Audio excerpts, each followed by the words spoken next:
નમસ્કાર મિત્રો, મારી પીઆર ગુજરાતી ચેનલમાં તમારું સ્વાગત છે। મિત્રો, દેશ દુનિયાની તમામ તાજા ખબરો સૌથી પહેલાં જાણવા માટે અમારી પીઆર ગુજરાતી ચેનલને સબસ્ક્રાઇબ કરી નાખજો। મિત્રો, અત્યારે હાલ ભૂકંપને લઈને એક મોટા સમાચાર સામે આવી રહ્યા છે। જી હા મિત્રો, આપને જણાવી દઈએ કે 6.1ની તીવ્રતાનો ભૂકંપ, 12 ઇમારતો ધરાશયી। જી હા મિત્રો, વિગતવાર આપણે વાત કરીએ તો તુર્કીના ઉત્તર પશ્ચિમ પ્રાંત બાલિકેસરીમાં ભૂકંપના જોરદાર આંચકા અનુભવાયા હતા।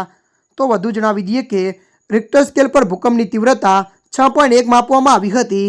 ભૂકંપને કારણે લગભગ 12 ઇમારતો ધરાશય થઈ હતી। ધરાશયી થયેલી ઇમારતના કાટમાળ નીચે 2 લોકો દટાયા હતા। રાહત અને બચાવ કામગીરી ચાલુ છે। મળતી માહિતી અનુસાર આપને વધુ જણાવી દઈએ કે નાગરિકોને ક્ષતિગ્રસ્ત ઇમારતોથી દૂર રહેવા અપીલ કરવામાં આવી છે। કોઈ જાનહાનિના સમાચાર નથી। ત્યારે મિત્રો, અત્યારની આ મોટી ખબર મળી રહી છે।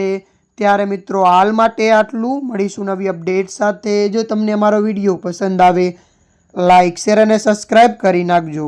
ધન્યવાદ।